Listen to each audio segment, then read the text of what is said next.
Israel को लेकर America अपने ही जाल में फंसता हुआ नजर आ रहा है।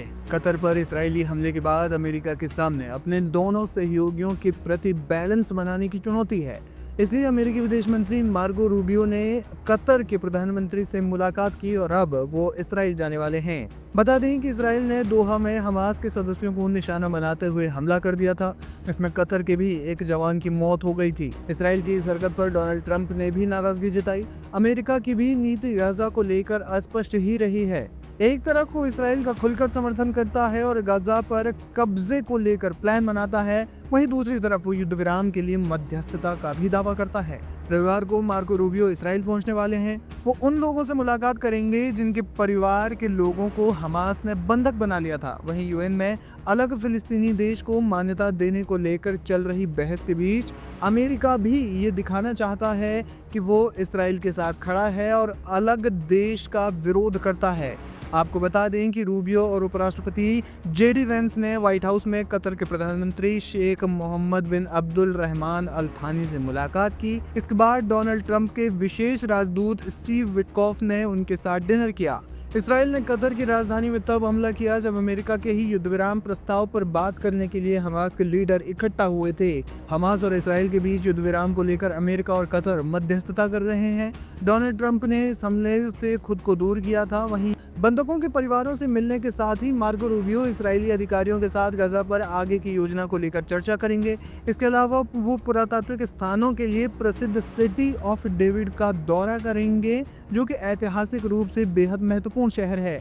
वहीं कतर के प्रधानमंत्री ने कहा कि दोहा में हमास के नेताओं पर किए गए हमले से इसराइल के नेताओं ने दिखा दिया है कि उन्हें गाजा पट्टी में बंधक बनाकर रखे गए लोगों की कोई परवाह नहीं है। कतर के प्रधानमंत्री ने संयुक्त राष्ट्र सुरक्षा परिषद की एक आपातकालीन बैठक में ये बात कही। उन्होंने कहा कि अमेरिका के सहयोगी देश कतर पर मंगलवार को घातक हमले के साथ इसराइल ने सारी हदें पार कर दी। हालांकि उन्होंने कहा कि कतर गाजा में लगभग 2 साल से जारी युद्ध को समाप्त करने के प्रयासों से पीछे नहीं हटेगा और रक्तपात को रोकने के लिए किसी हिचकिचाहट के अपनी मानवीय और कूटनीतिक भूमिका जारी रखेगा। बहरहाल देखना ये होगा कि अमेरिका इस बीच में क्या कदम उठाता है, लेकिन इसराइल जिस तरीके से लगातार सैन्य कार्रवाइयां तेज कर रहा है, उससे मिडिल ईस्ट में तनाव बढ़ता जा रहा है।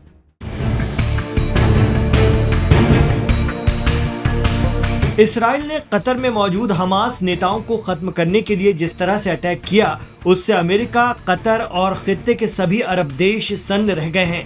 एक्सपर्ट कहते हैं कि अगर ये हमास नेताओं को खत्म करने की अरब मुल्कों, इसराइल और अमेरिका की सोची समझी साजिश नहीं है, तो फिर इसराइल ने अरब मुल्कों की सरहद लांघना भी शुरू कर दिया है, वो भी खुलेआम ऐलान करके। क्योंकि कतर में हमास के लीडर्स पर हमला अंजाम देने के बाद इसराइल का जिस तरह का रुख और पीएम नेतन्याहू के तेवर हैं, वो अरब देशों के कान खड़े करने के लिए काफी हैं। जानकार कहते हैं कि अगर अब भी अरब मुल्क नहीं संभले तो सिर्फ हाथ मलते रह जाएंगे। अब बड़ा सवाल ये है कि गजा के लिए इसराइल को रोकने क्या अरब मुल्क मिलकर कोई मिलिट्री एक्शन ले सकते हैं? तो इसका जवाब फिलहाल ना है, क्योंकि अमेरिका पर पूरी तरह से निर्भर खित्ते के अरब मुल्क इस तरह की कोई कार्रवाई तो करने से रहे। लेकिन ईरान के supreme leader ayatollah Ali Khamenei अगर बार बार कहते हैं कि इसराइल के खिलाफ अरब और मुस्लिम मुल्कों को अपनी एकता दिखाने का वक्त आ गया है, तो इसके मायने कई तरह के हैं। जून में 12 दिनों की ईरान इसराइल जंग के दौरान दुनिया ने देखा कि कैसे ईरान ने इसराइल के कोने कोने पर मिसाइल से वार करके उसे गहरे जख्म दिए। खामनेई कहते हैं कि अरब देश फिलिस्तीन के मुद्दे पर एकजुटता दिखाएं, तो इसका अर्थ ये भी हो सकता है कि वो ईरान का साथ दें, लेकिन ये भी अरब मुल्कों के लिए मुमकिन नहीं है, क्योंकि वो तो अमेरिका के खेमे में है। West Asia expert Akif Zaidi कहते हैं कि अरब देश अगर वाकई गजा के लिए कुछ करना चाहते हैं तो वो 2 काम कर सकते हैं। भले ही वो ईरान के साथ सीधे ना आ पाएं, लेकिन इसराइल के खिलाफ ईरानी मिसाइलों को ना रोकें। जी हाँ, अमेरिका और इसराइल को अपने एयरबेस और ईंधन देने वाले अरब देश अगर गजा के लिए इसराइल पर दागी गई ईरान की मिसाइलों को इंटरसेप्ट करना बंद कर दें तो भी काफी होगा। बाकी ईरान इसराइल से निपट लेगा। कहा जाता है कि कतर, इजिप्ट और जॉर्डन से सबसे ज्यादा ईरानी मिसाइलों को रोका जाता है इसराइल के हक में। इतना ही नहीं, आकिफ जैदी की दलील है कि अगर अरब देश गजा के लिए कुछ ना करे, बस अपनी आवाम को इसराइल के खिलाफ प्रदर्शन और उसका विरोध करने की खुली छूट दे दें, तब भी गजा को बचाया जा सकता है। क्योंकि अरब देशों की आवाम तो फिलिस्तीन के हक में है, लेकिन अरब रूलर अमेरिका इसराइल के भरोसे। हाँ, अपनी आवाम को दिखाने के लिए वो अलग अलग मंचों से इसराइल की आक्रामकता की निंदा पर निंदा कर धमकियां देते रहते हैं। अरब देश बस ईरान के लिए गद्दारी करना बंद कर दें, तब भी काफ़ी हद तक ईरान गजा को बचा सकता है, ऐसा भी मिडिल ईस्ट एक्सपर्ट मानते हैं।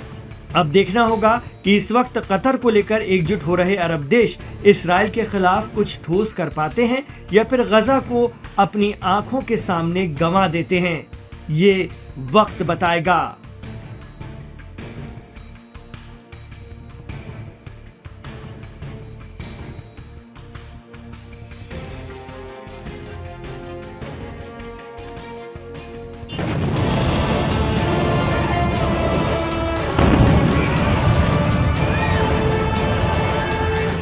इजराइल ने कतर की राजधानी दोहा में हमास के अधिकारियों पर जो हमला किया, उससे मुस्लिम देश भड़के हुए। सभी मुस्लिम देशों ने इजराइल के खिलाफ एक साथ खड़े होने तक की बात कही है। सऊदी अरब ने तो इजराइल को गंभीर परिणाम भुगतने की चेतावनी तक दे डाली। इस हमले को अरब मीडिया ने भी प्रमुखता के साथ कवर किया और अपनी अपनी बात रखी है। कुछ ने इसे नई लक्ष्मण रेखा का उल्लंघन बताया, जबकि कुछ ने युद्ध विराम वार्ता पर हमला बताया। कतर स्थित अल जजीरा और अबू धाबी स्थित स्काई न्यूज अरबिया ने अपने बुलेटिन में कतर के प्रधानमंत्री के बयान को प्रमुखता दी, जिसमें उन्होंने कहा कि दोहा को जवाबी कार्रवाई करने का अधिकार है। साथ ही उन्होंने एकजुटता के साथ कार्रवाई की अपील भी की। वहीं अल अरेबिया ने अपने बुलेटिन में ट्रंप के उस बयान को प्रमुखता दी, जिसमें उन्होंने कहा था कि वह इस हमले से खुश नहीं है। ज्यादातर मीडिया संस्थानों ने इसे कतर पर आक्रामकता करार देते हुए चर्चा की मांग की है। तो वही राजनीतिक विज्ञान के प्रोफेसर हयल अल दाजा ने जॉर्डन के सरकारी चैनल से कहा कि यह हमला गाजा में युद्ध विराम की संभावनाओं की हत्या है।